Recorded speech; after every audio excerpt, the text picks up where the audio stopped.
Welcome to our Parks Alliance broadcast on talking about our Parks and Rec is Essential campaign. We'll be getting started in just a moment. In the meantime, we have a bit of a slideshow for you to take a look at with some of the things that we've been doing in the past months in our visits to rec centers that we'll be talking about.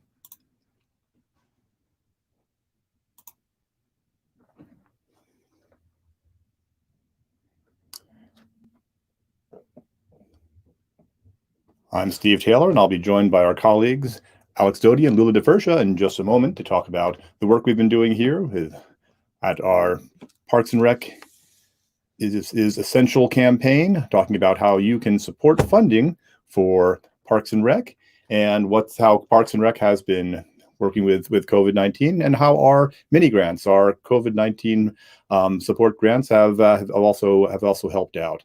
And we'll also be here to answer your questions. So on Facebook or on YouTube, you can post those in the comments and we'll bring those on screen and answer them. In the meantime, you can also let us know where you are watching.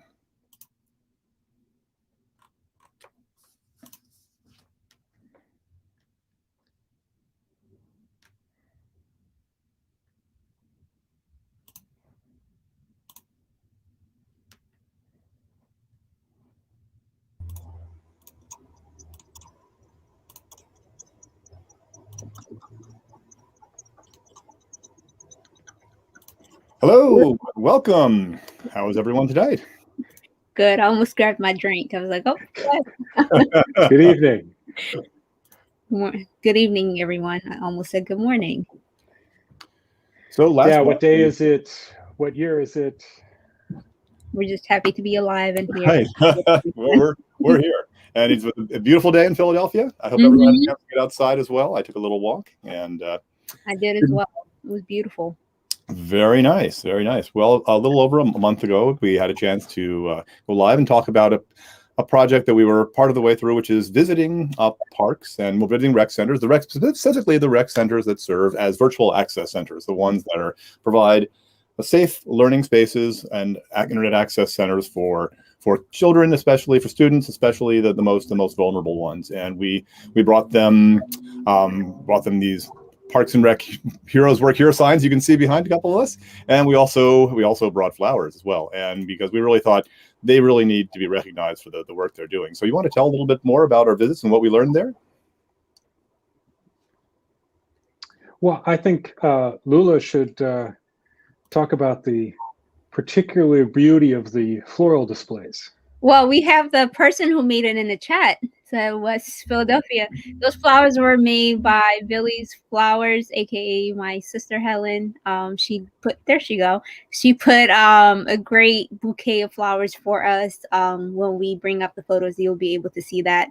But like Steve mentioned, we talked about doing a thank you campaign early January or maybe December in our conversations. Obviously, everyone has been locked in the house, and our parks and recreations centers and rec centers have been going above and beyond in providing support to our communities as access centers, especially the ones serving as access centers. And we, as a staff, we talked about how can we thank them. And I mean, obviously, there's not. What they're doing is beyond what we can, thank them for, but how can we acknowledge and thank their hard work and how they have been contributing, working hard for our community, families, and kids. So we came up with the idea of giving them the lawn sign, which is behind Alex, as you can see, Parks and Rec Heroes Fund, and it says Heroes Work Here. So if you see, we're doing our best to go to almost every rec center to stop by and drop off the lawn sign. If your rec center doesn't have it, please let us know. We'll come drop it off for you. And we went with the lawn sign and a bouquet of flowers. And it was priceless. And we all had the opportunity, all three of us plus Jack, Sarah, our interns, to go and drop off these signs. And I'm sure we all have our own experiences. Here I am dropping it off. Okay. I'm sure we all have our own personal stories of our interaction with different site members, rec leaders. So I'm curious to know, Alex, what was your experience like when you stopped by at the sites that you were assigned to? Well, it's so gratifying to be able to say thank you, right? I mean, you're expressing gratitude, and while these are folks who are hearing that from a lot of the parents. We're also cut off, right? And those folks in these rec centers, we've seen how much. Teachers are working hard, and they're working hard remotely, but that level of anxiety that is about going into a building with other people. And the folks at Parks and Rec have been doing this since the summer, right? They were doing it all summer, and they've been doing it since then. And so, for all of us that have the opportunity to work remotely, that's got its ups and it's got its downs for sure, right? But you feel safer. And so, I think to do that in a way that, what they do know is that the kids that they're serving need this service. And Right. particularly knowing that a lot of these are kids who have been referred by Department of Human Services as being, in particular need of a classroom. But then, the Parks and Rec, the folks at Parks and Rec, particularly the folks, and there's also out of school time folks that are working there. They've all got their heart in it, but they're also not. Their job is not to maintain a classroom, right? Right. That wasn't their job until September. So there's a lot of just trying to figure it out and trying to figure out what you can do to try and make it all work. Now, the good news for Parks and Rec is that, they've been so understaffed and underfunded for so long. They're very good at figuring out how to try and make the best of what you've got. And what I take from that is gratitude for that effort and sort of renewed energy to go and try and make it so they don't have to try so hard with so little. Right? Let's get them to try hard with a little more. Yeah, well said. I completely agree with that. Steve, do you have, or would you like to share your? The first thing I'm going to do is take a quick break, not a break, but a break at the show about some of the people who've been commenting. We've had lots of comments, and people telling me where they're coming from, and we already had our fantastic florist, and also from West Philadelphia, Anthony West. We have Emma from Tustin, and from Tustin Playground, which was one of the winners of our original Tools for Heroes grant, who then joined us at Lowe's Lowe's for our tool giveaway. It was one of the rec centers that was able to join us there. Not on last March 19th, like we originally planned, but July or August, I don't remember which month. It was one of those months. It was warm. Not a nice enough day though. And so we had a chance to, we're really excited to have him there. We also have Frank listening from West Philadelphia, who's really grateful about the replacement of sidewalks in his neighborhood or on Clark Park. We have one of our supporters, a fellow Parks and Rec employee, but Parks and Rec from Florida, for our friend Carla, who was a great supporter of our read-alongs back when we started out, and just wanted to find a way to provide a place for people to come back in. Lula had this great idea of doing our Parks Alliance read-alongs. You can go to our YouTube channel and find all of those from back there with all local authors or other local people reading their favorite author, but starting off with mainly local authors reading their own books. So that was pretty great. And we have actually my mom and my dad are both watching in South Philadelphia, and we also have Ruth joining us here. That's my mom. Hi, Mom. And then. And I actually suspect that my parents may be watching as well. There we go. We have Bob Thomas, our board member, joining us from Paladin Village, and we also have Cynthia Miller from Tustin. So that's really awesome. We're really excited to have a great. And then we also have Frank Palmer watching from North. This is more people we've had on YouTube watching. I know. Usually we have more people on Facebook. We like on both of those. We do recommend going to YouTube to find our archives because it's a lot more easy to find our archives on YouTube than it is on Facebook. Though all of these will be here. So if you're joining us late, you can always join from the beginning. But now to go back to Lula's question, yeah, I think it was really exciting. First, it was great to get out of the house, to have a reason to do that. Also, just to see the amazing work these people are doing, and also to see their gratitude. I mean, not that we were. Not that it's a small gesture relative to the amount of work they're doing, but I feel they understood that we really do appreciate how hard it is what they're doing and how hard they're working at it and how much of an effect it has on, in a normal year, how much of an effect rec centers have for their communities, for the children and the adults they serve. But now, when they're serving as access centers, that there's something that is just amazing for those students and their families and their communities. So very, very cool. So it was definitely an honor to be able to have that opportunity to go there and meet with them. However, briefly, just obviously it wasn't long, and we're mainly just sort of outside and just chatting there and just giving them the sign and just getting a couple photo ops. But I was just really, but also getting a chance to really connect and ask some questions about how they were doing. So what also have you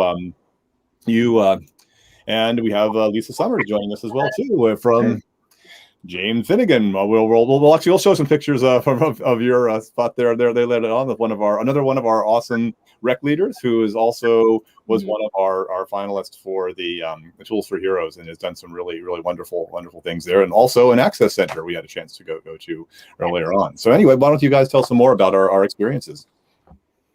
Yeah, I think Alex, you didn't go away. No, go ahead. I was going to say one thing that we can also offer anybody is you can do it mobile. My light is screwing with my piece of paper here, but one of the things that I enjoy doing is we created these graphics into a 8.5 by 11 sheet that you can print out. When you just write thank you on it and either give it to someone, or I've held it up in meetings that we're having with Parks and Rec staff, and it's kind of hard to get a handwritten card to somebody these days, but and it's also kind of difficult. We haven't quite figured out in a Zoom meeting how you pull somebody aside and say, really appreciate what you're doing, kind of at the end of the meeting, the way that you might some other settings. So just trying to find other ways to be able to do that. Lula, you have a real capacity to have people, even though we're kind of outside, none of it is terribly intimate, and yet people really start sharing with you what's going on, how they're doing. What was that like? Which I was very grateful for, I think, our rec leaders to open up to me. And I think it shows to where we are in the time in the world right now, being quarantined for almost a year or a full year now at this point. And we have lost that connection. So I think the ability to say, like, good morning, how are you doing? How's it going? We haven't really done that in person in a while. So I think one of the reasons I think that they were able to be receptive and open to talk to me is because that human connection that we lost for almost a year now. So I was grateful to check in and say, how are you guys doing? Is there anything that we could do to support? But also talk about our advocacy, which we'll talk about soon, what we're doing on our part to support our parks and recreations in a way to provide any resources that we can. The stories were overwhelmingly just heartwarming. A lot of our parks and rec leaders are gone above and beyond to support their kids during this unfortunate time that we're going through, especially our children who are either virtual or in person, and they have to wear their mask and they're like 6 feet apart and they're not interacting how you normally would have interacted when you were in school, and they get to see at least the same faces for the most part every day. So there's that sense of connection and family within each rec center. So it was heartwarming to really be invited to speak with them, but also to provide the lawn sign and the flowers and say thank you so much for your hard work. A moment that's really stuck with me was going over to King Sessing Rec, and that building is big enough that when you're coming in there, you come in the front door and there's a table there, and so that's kind of like where you're sort of interacting or checking in. And in the sort of main room behind that, so 20 feet, 30 feet away from me, I don't know, but you could see it. And it was kids dancing. Oh. And, and there was the instructor who's just like, all they were doing was just like moving and dancing and sort of get some moves in there. And they're, they were set up in a circle and kind of with distancing, but there was still this sort of interaction and, having, it's just a thing that we haven't seen, haven't experienced, right? I mean, I'm sure I don't have young kids, and so there are plenty of parents who are saying I have plenty of kids running around and jumping off, bouncing off the walls in my house. But this chance to go do that kind of with other kids, with other people in this other space, and my heart, was lifted there, and also was at the same time kind of like, we are missing so much right now, and that's also really hard. But there are these pockets of it, and the folks at Parks and Rec have been able to provide that for some of our kids. Alex, you said something earlier about being energized, being able to get out and interact with the rec leaders and seeing the parks and the sites. And how that really motivated us to continue with our advocacy and the work that we're doing. If you could talk a little bit about the advocacy piece of our action items. Sure. So, that is kind of what we're trying to get people jazzed up for. And so the mayor is now going to present the budget on April 15th. That is 6 weeks later than it is in most years, but similar to what happened last year. And it's very good that the Congress, the U.S. Congress, is passing this stimulus bill that has some direct benefits for the city of Philadelphia. And so we know that one of the reasons why the city was waiting on that budget was to see whether that aid would come through. It's still not enough to bridge the gap. There are some important things in there that are going to be important to Philadelphia families. The benefits that are in there to reduce child poverty are really remarkable, and much more than kind of a stopgap stimulus that's bailing out airlines, right? So I think there are some things in there that are going to be important to us as a community and as a city, but we are still in a budget crunch. The numbers for the city apparently are just scary in terms of revenue drop. And so we need to be trying to claw back as much as we can. Parks and Rec took as big a hit as any agency, either within the government or have Parks and Rec departments across the country. We can't see more cuts, and if we want to see things like swimming pools back, then Parks and Rec is going to need to have money added back into the budget, not have money cut. So that's the message that we need to be taking.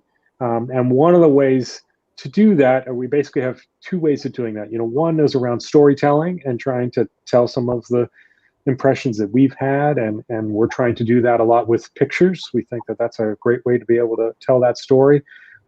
We also want to get stories from parents. Right. We want parent stories to come out. So and that can be kind of tricky for us to try and get in touch with parents and be able to get that story. But however people can help us to just sort of facilitate that, because those are stories that are really important for our elected officials to hear. And then, of course, we also just have our kind of, the old-fashioned action alert. And we have 250 people who have participated in our action alert. And while there's no sort of magic number there, we really like to see, get to 500 people on that. So we'll be asking everybody that's done the action alert to ask 2 friends to do it. And then, what we're doing is then communicating with each city council office to say, both, reminding them of the people who are taking action in that way, but also to talk about the stories of the centers from each district. So as part of that, we're putting together a new website, which is going to is trying to tell some of the stories of each rec center, and then that gives us the ability to be able to group those by city council districts so that we can then be introducing council people to that. And that website's going to have 2 components to it. So one is sort of this storytelling and advocacy component to it, and the other is our rec centers are going to be short of funds no matter what the budget situation is. And what we found last year was that mini grants, a small amount of money, goes a long way. And so we've set up where people can give to our Parks and Rec Heroes Fund and where sort of we're collectively deciding where things go. But people can also make a direct donation to the funds that we've set up for each one of the access centers, and we'll be expanding that to more rec centers as we go along.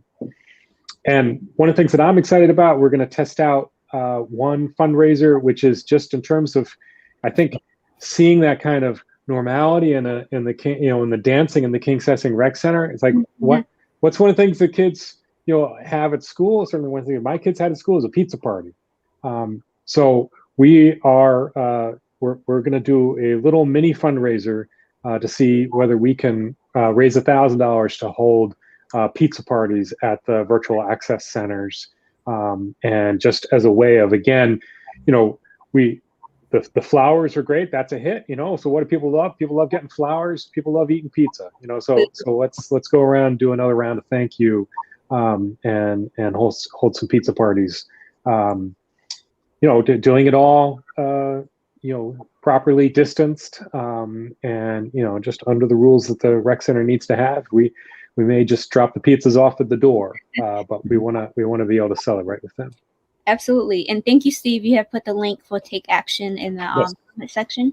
That is right. Both on YouTube and Facebook, you'll see a clickable link in there as well. And also we can talk about, we've also wanted to make sure people know what we've been doing, and also what rec centers have been doing, know a little bit more about them. So we are starting off. If you go to that same, I'll drop the link into the comments as well there, so you can go directly here after we've showed it to you.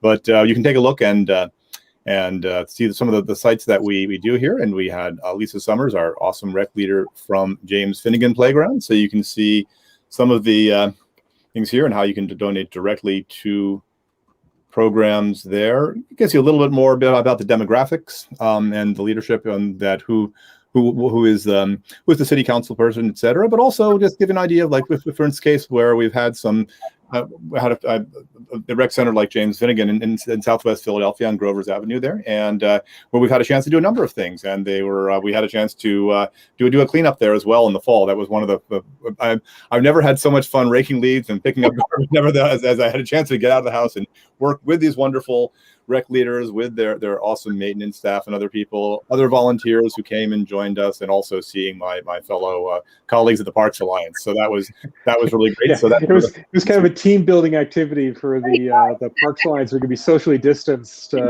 staff activity. And definitely. How many bags of trash did we pick up, Lula? Oh, that's good. What's the total? I think it's activity. And definitely. Over How many bags of trash did we pick up, Lula? Ooh, what's the total? I think it's activity. And definitely. over How many bags of trash did we pick up, Lula? Do we have someone? Let's see. Do we have a? Oops, I think. Activity. I think I actually accidentally started playing it in Twitter. I was. That's where that extra sound came from. I had the Twitter post up there, and the Twitter link, I somehow bumped that live, which is why we saw the delay. That was the extra voice in there, but that was nice to have a little extra. Thanks to social media for coming and joining us there and giving us a little extra.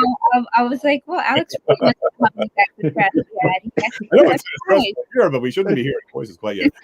I'll now turn my amp up and we can have some reverb. I believe it was 411. I want to say. Yeah. It was over. As many as 50 bags at some individual sites, and and we really did quite a nice job, and we had to get a chance to meet some great community members as well. Absolutely, we had incredible volunteers who came out and social distance and did the cleanup with us for 2 hours. Yeah, well, the Ethiopian and Eritrean community was particularly strong in the volunteer. Oh, my poor family. I had to force them to come out. But we're grateful for every person that took. I mean, for us, it really was a team building activity. We look forward to leaving our house and learning more about our local rec centers, and also meeting the maintenance staff and the staff that work there as well to help us clean. So it was a beautiful time. And we love putting up our signs to say thank you, and we have some extras. And so if people either have a request to put one up or have a suggestion for a place to do it, we're talking a lot about rec centers, but it's Parks and Rec that, Yep. and we want to talk about it all. And we've also seen some advocacy that's been kind of delayed, but is moving along around Tree Philly and how it is that what's the strategic plan for increasing the tree canopy for the city of Philadelphia, which has been, for even with all the tree planting we've been doing, has been shrinking. So we think about ourselves, and you can see it in our fancy new logo. We want to think about rec centers, we want to think about parks, we want to think about open space. That's what Parks and Rec is, and even though we're the smallest of the advocacy groups in Philly, we sort of think the broadest, and put our advocacy hats on for all of it. Absolutely. Especially today when I was driving around Philly dropping off signs, I saw a lot of people at the park because it was such a beautiful day. And I'm sure tomorrow, Thursday and Friday, because the weather is supposed to be really good. So our parks are being used, and especially 2020 and now 2021 is showing us how essential they are. Yeah, and here's hoping that we can really start to do large-scale volunteer activities when summer comes around, because I think there is this enthusiasm for our parks now, and there's also a certain appreciation for how much unseen labor goes into that, because it's hard to appreciate what stewardship entails, Mm-hmm. and how additional people is a wonderful thing for parks, but Mm-hmm. it's more work. And particularly if you want to try and keep if what you're trying to have is a park-like feel and a natural feel to things, even just the issue of, picking up litter and emptying trash cans. If you have 50% more people using parks, as we did 50% more users in this past year, that is half again as many trash bags to deal with. Absolutely. Wow, thank you. We have several links in our chat. Oh, I guess I'm seeing Facebook and YouTube, so it looks like different links, but it's 2 different links. If you haven't taken action, please click on the link where it says philaparks.org/action to be part of our advocacy. And then if you would like to see the different sites and photos, and if you would like to make a donation, parksrecheroes.org is another site you can also go to see our work. And we're just like literally, this is the first time we've given out the URL.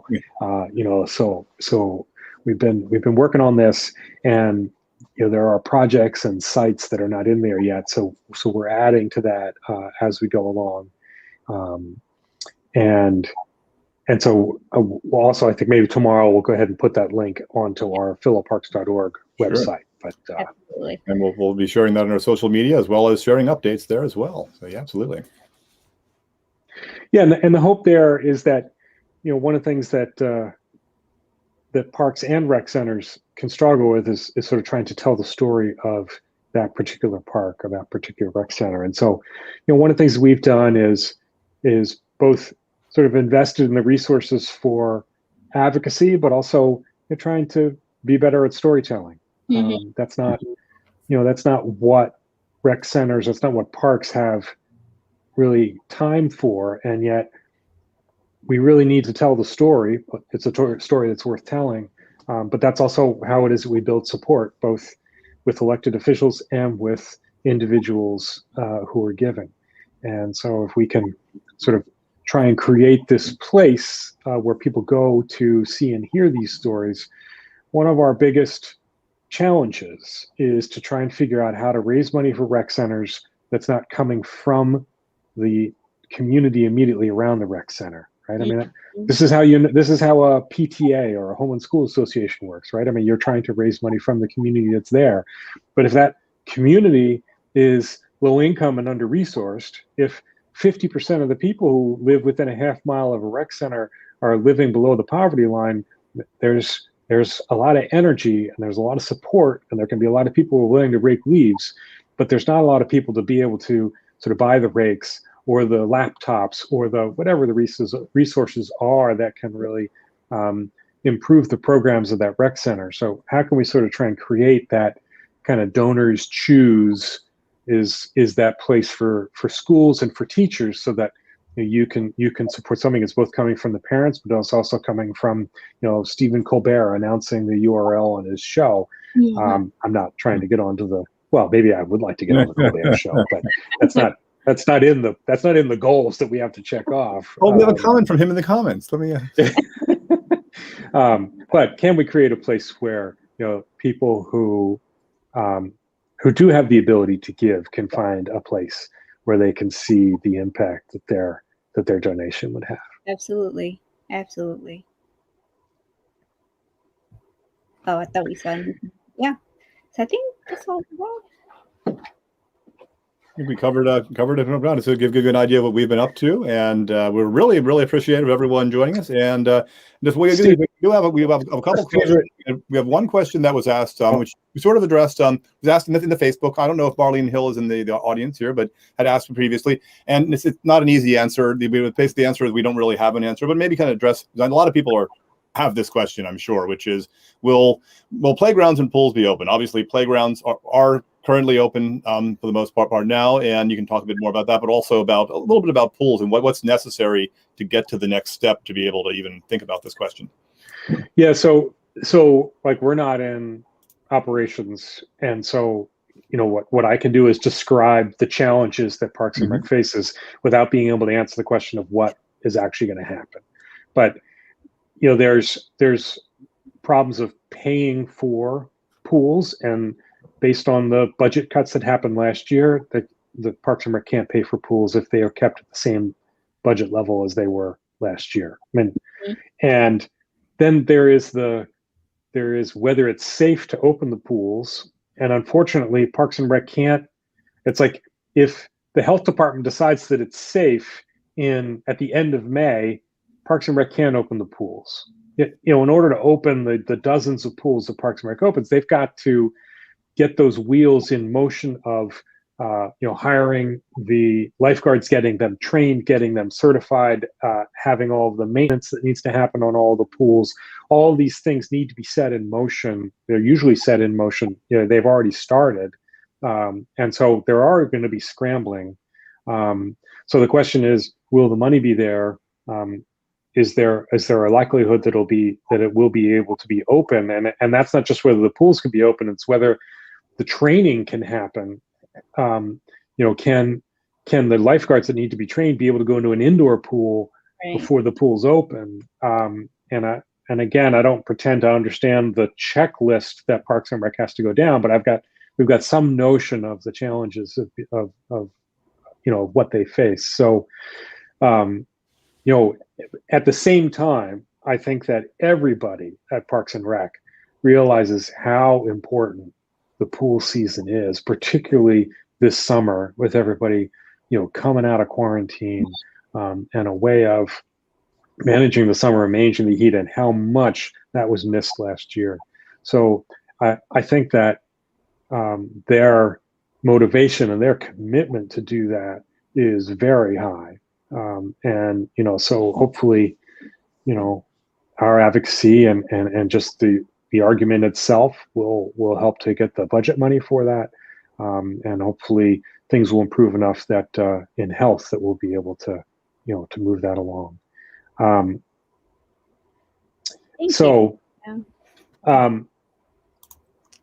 think Eileen, thanks for that comment there. One of the things that we've learned over the last year is how difficult it is to try and give money to rec centers. And I was having a conversation with somebody who works at a major grant, major foundation, and she was basically saying, that's the problem that they often face, that they can only write large checks. So what we can do is put in the effort to try and figure out how it is that $250 or $500 makes a real difference. Right.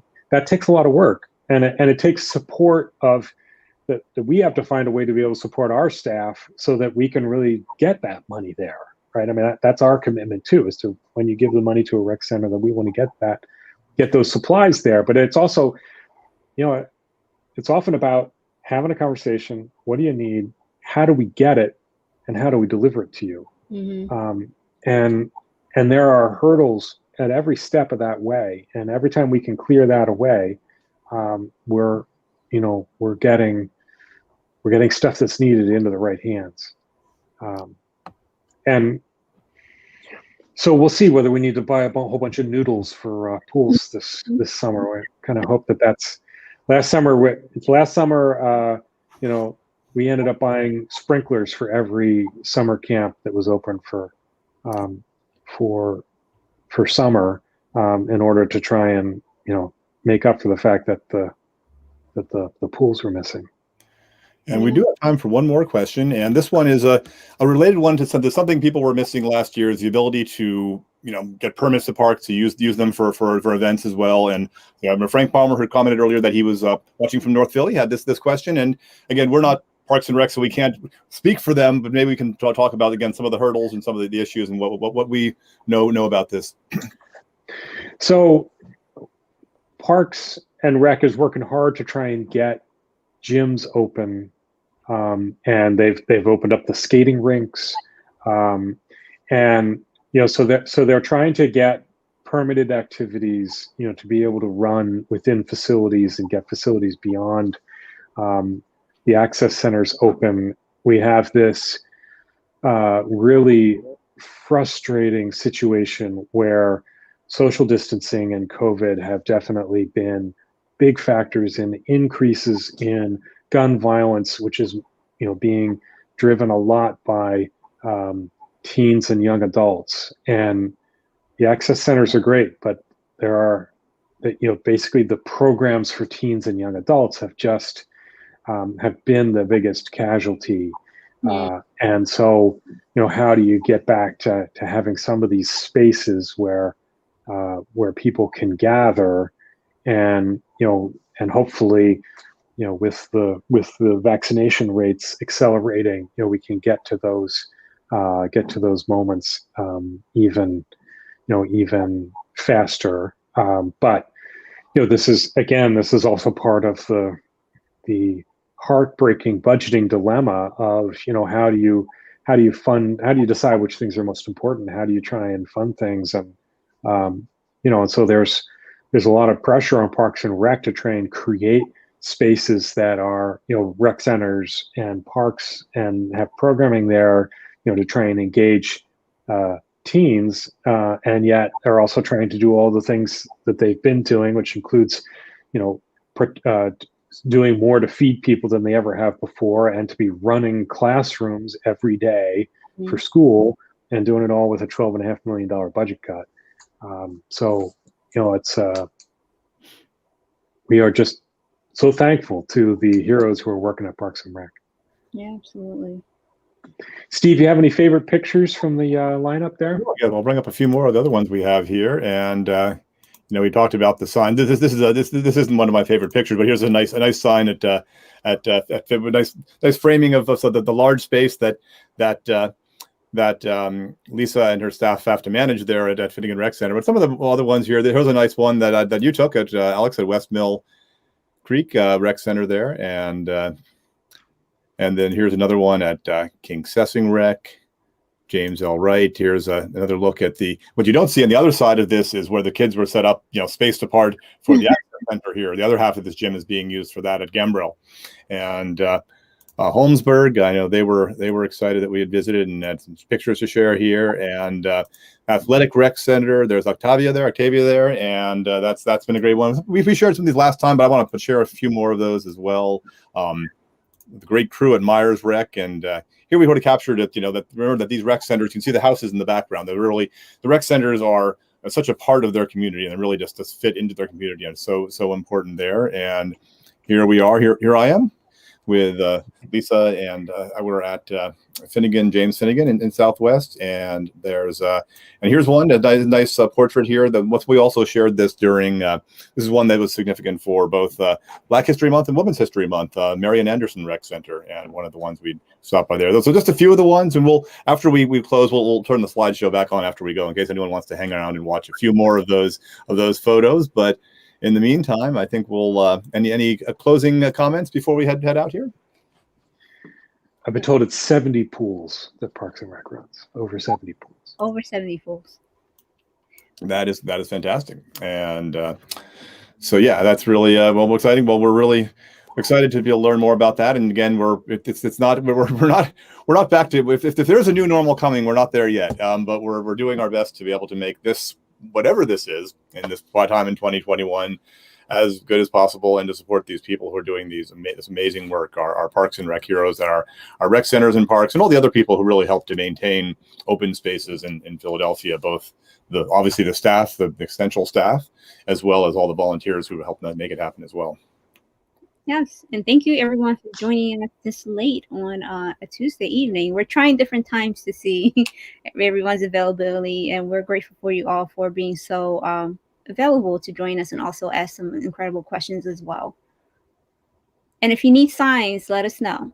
The lawn signs, we are more than happy to stop by and drop it off for you.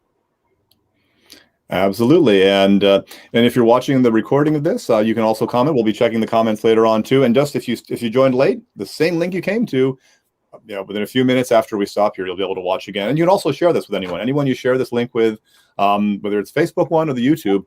When you share the link with them, they'll be able to watch it in the beginning and be able to catch this. And they can also fast forward through all the boring parts too. Like the echo part there? The echo, that was the most exciting part, as we're looking around confused where the noise is coming from. And it turns out it's the tech guy. Well, thank you everyone, and have a great night. We'll talk to you soon. Bye all. Bye.